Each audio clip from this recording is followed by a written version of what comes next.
అందరూ నమస్తే. నిరుద్యోగ మిత్రులారా, ఈ యొక్క వీడియో మనం మే 30 తారీఖున హలో నిరుద్యోగి చలో ధర్నా చౌక్ అనే కార్యక్రమం మొదలు పెడతా ఉన్నాం. ఆ రోజు భారీ ఎత్తున నిరుద్యోగ యువత, నిరుద్యోగ లోకం మొత్తం కూడా కదిలి రావాలని చెప్పేసి, తరలి రావాలని చెప్పేసి నేను పిలిపిస్తా ఉన్నా. ఆ యొక్క వేదిక ద్వారా మీకు ఉద్యోగాలు కావాలన్న ఆకాంక్షని చెప్తూ ప్రభుత్వాన్ని మనం డిమాండ్ చేసే ఒక వేదిక అది. మీ యొక్క గళాన్ని విప్పే ఒక వేదిక. ఎందుకంటే ఇప్పటికీ మనం చాలాసార్లు మోసపోయినాం, నమ్మినాం. జాబ్ క్యాలెండర్ అన్నారు, మోసపోయినాం. ఎస్సీ వర్గీకరణ కాగానే ఉద్యోగాల నోటిఫికేషన్ వేస్తామన్నారు, అక్కడ కూడా మోసపోయినాం. మే 1వ తారీఖు నుంచి ఉద్యోగ నోటిఫికేషన్ అన్నారు, అది లేదు. కాబట్టే మే 30వ తారీఖున మనము పర్మిషన్ తీసుకొని ఇందిరా పార్క్ దగ్గర మనకు ఉద్యోగాలు కావాలి, మా ఉద్యోగాలు మాకు కావాలి, మీరు చెప్పినటువంటి మాటని, మీరు ఇచ్చినటువంటి హామీని నెరవేర్చాలి అనే ఒక డిమాండ్తో మనం ఈ కార్యక్రమం చేయబోతా ఉన్నాం. అయితే మిత్రులారా, ఈ యొక్క ప్రోగ్రాం తెలంగాణ నిరుద్యోగ జేఏసీ ఆధ్వర్యంలో జరుగుతుంది. కేవలం తెలంగాణ నిరుద్యోగ జేఏసీ ఆధ్వర్యంలో మాత్రమే ఈ యొక్క ప్రోగ్రాం అనేది జరుగుతుంది. అంటే దీంట్లో ఎవరి పేరు మెన్షన్ చేయకుండా ఆ రకంగా అందరూ కలవాలంటే, కుల సంఘాల నాయకులు కావచ్చు, పొలిటికల్ లీడర్స్ కావచ్చు, విద్యార్థి సంఘాల నాయకులు కావచ్చు, నిరుద్యోగ అంశం మీద కొట్లాడుతున్నటువంటి విద్యార్థి నాయకులు కావచ్చు, నిరుద్యోగ నాయకులు కావచ్చు, అందరూ కలిసి ఈ యొక్క ప్రోగ్రామ్ని విజయవంతం జరగాలంటే ఇక్కడ ఎవరి మనోభావాలను కానీ, ఎవరిని ఎక్కువ కానీ తక్కువ కానీ చేయకుండా ఉండాలంటే కేవలం తెలంగాణ నిరుద్యోగ జేఏసీ ఆధ్వర్యంలోనే ఈ యొక్క ప్రోగ్రాం చేస్తే బాగుంటుంది అని చెప్పేసి భావించి తెలంగాణ నిరుద్యోగ జేఏసీ ఆధ్వర్యంలో హలో నిరుద్యోగి చలో ధర్నా చౌక్ అనే కార్యక్రమం మొదలు పెడుతున్నాం. ఇది మే 30వ తారీఖున చేయబోతున్నాం. ఈ యొక్క సమాచారాన్ని యావత్ తెలంగాణలో ఉన్న ప్రతి ఒక్క నిరుద్యోగికి చేరవేసేలాగా మీరు ప్రయత్నం చేయాలని చెప్పేసి నేను నిరుద్యోగ యువతను కోరుతా ఉన్నా. మీ వాట్సాప్ గ్రూపుల్లో కానీ, టెలిగ్రామ్ గ్రూపుల్లో కానీ అన్ని చోట్ల ఈ ఇన్ఫర్మేషన్ పోయేలాగా మీరు ప్రతి ఒక్కరూ సోషల్ మీడియా వేదిక ద్వారా ఈ 9 రోజులు దీని మీద ఫోకస్ చేయాలని చెప్పేసి నేను పిలిపిస్తా ఉన్నా. ఒకటి. రెండోది, రేపు ఏదైతే ఒక పోస్టర్ రిలీజ్ చేస్తామో ఆ పోస్టర్స్ని మీ యొక్క స్టడీ హాల్స్లో, మీ యొక్క ఇన్స్టిట్యూట్లలో అన్ని చోట్ల కూడా మీరు అతికించి ఈ యొక్క ఆ సమాచారాన్ని స్ప్రెడ్ చేయాలని చెప్పేసి నేను మీ అందరినీ రిక్వెస్ట్ చేస్తూ ఉన్నా. ఎందుకంటే ఈ వర్షాలు పడుతూ ఉన్నది, బయటకు వద్దామనే టైం కల్లా వర్షం స్టార్ట్ అవుతుంది. సో ఒక్కడితోనే అన్ని పనులు అవ్వదు. కాబట్టి ఇటు అశోక్ నగర్లో కావచ్చు, దిల్సుఖ్ నగర్లో కావచ్చు, ఇటు ఉస్మానియా యూనివర్సిటీలో కావచ్చు, సాధ్యమైనంత వరకు నేనే స్వయంగా అన్ని ఇన్స్టిట్యూట్లు, అన్ని లైబ్రరీలు తిరిగి దీని యొక్క ఎందుకు చేస్తున్నాం, మనం చేయకపోతే ఎంత నష్టపోతాం అనేది కూడా వివరించి నా వంతు నేను ప్రయత్నం చేస్తూ ఉన్నా. దానితో పాటు మీరు కూడా ఏవైతే పోస్టర్ రిలీజ్ కార్యక్రమం ఉంటుందో మీరు కూడా డిస్ట్రిక్ట్ లైబ్రరీలో ఉన్నటువంటి నిరుద్యోగులు కూడా మీరు మీ యొక్క లైబ్రరీలో ఒక 20-30 మంది జమ అయ్యి వి వాంట్ నోటిఫికేషన్స్, లేదంటే మే 30వ తారీఖున హలో నిరుద్యోగి చలో ఇందిరా పార్క్ అనే ఒక పిలుపుని మీరు కూడా మీ యొక్క డిస్ట్రిక్ట్ లైబ్రరీ నుంచి చేయాలని చెప్పేసి నేను పిలిపిస్తా ఉన్నా.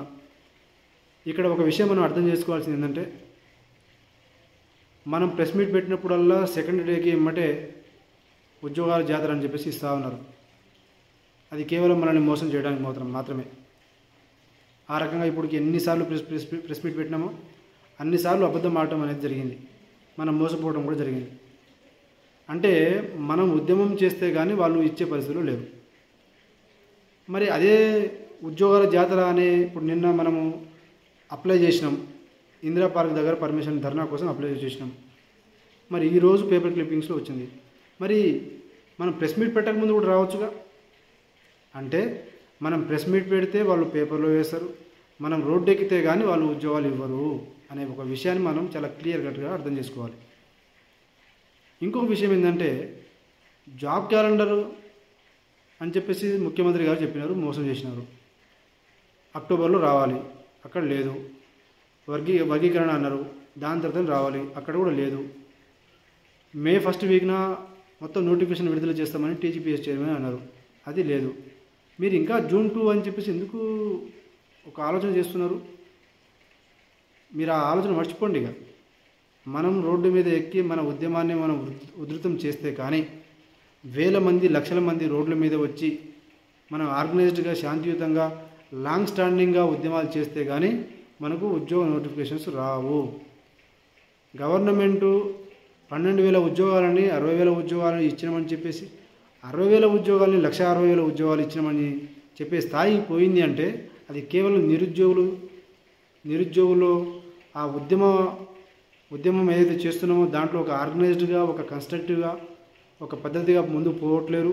మన యొక్క వీక్నెసెస్ వాళ్ళు అర్థం చేసుకున్నారు కాబట్టి వాళ్ళు ఆ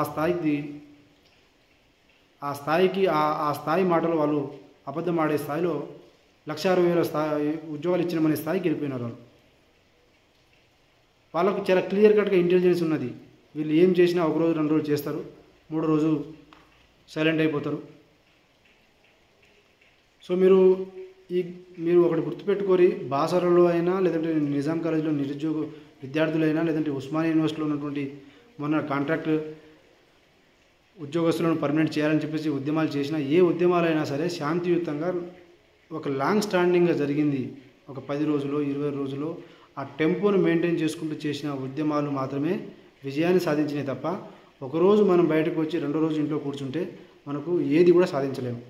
ఈ యొక్క విషయాన్ని మీరు అర్థం చేసుకొని, గవర్నమెంట్ మనలో ఉన్నటువంటి ఏదైతే వీక్నెస్ ఉన్నదో దాన్ని మనం ఈసారి బలంగా కన్వర్ట్ చేస్తూ అందరినీ కలుపుకుంటూ ఒక ఆర్గనైజ్డ్గా స్ట్రక్చర్గా మనము ఒక సిస్టమేటిక్గా మనకు ఉద్యోగ నోటిఫికేషన్ వచ్చే వరకు శాంతియుతంగా స్టెప్ బై స్టెప్ రకరకాల మార్గాల్లో మనము ప్రొటెస్ట్ చేసుకుంటూ మన ఉద్యోగ నోటిఫికేషన్ ఏదైతే ఉన్నాయో దాన్ని సాధించుకోవాలని చెప్పేసి నేను నిరుద్యోగ యువతకి పిలిపిస్తా ఉన్నా. అలా కాకుండా మీరు కోపంతో మొత్తం ఒక రోజులో మొత్తం బర్నింగ్ అవ్వగానే, ఒక రోజు మొత్తం మనము బయటకు రాగానే ఉద్యోగ నోటిఫికేషన్ వస్తుందని మనం ఎప్పుడు ఇమాజిన్ చేసుకోకండి.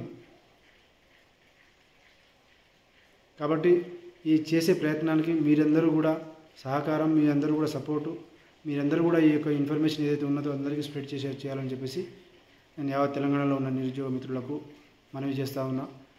హలో నిరుద్యోగి చలో ధర్నా చౌక్ మే 30 తారీఖున ప్రోగ్రాం చేయబోతున్నాం. దీనికి అందరూ కూడా సిద్ధంగా అండి, అందరికీ స్ప్రెడ్ చేయండి. మధ్యలో ఎలాంటివి కూడా వచ్చినా కూడా ఏది కూడా మీరు స్పెక్యులేషన్ వచ్చినా కూడా నమ్మకండి. ఆ రకంగా మనం పెద్ద ఎత్తున ఉద్యమం చేసినప్పుడు పెద్ద ఎత్తున హాజరై మన వాయిస్ని రేజ్ చేస్తే జూన్ 2వ తారీఖున రాష్ట్రం ఆవిర్భావం అయినటువంటి రోజు కాబట్టి గవర్నమెంట్ మీద చాలా రకమైనటువంటి ఒత్తిడి క్రియేట్ అవుతుంది. కాబట్టి ఈ యొక్క విషయాన్ని అర్థం చేసుకుంటారని చెప్పేసి మనందరం కూడా ఇండివిజువల్గా మన పాత్ర పోషించి మన యొక్క ప్రోగ్రామ్ని సక్సెస్ చేసుకుందామని చెప్పేసి నేను ఈ యొక్క సందర్భంగా అందరినీ రిక్వెస్ట్ చేస్తూ ఉన్నా. జై తెలంగాణ, జై హింద్.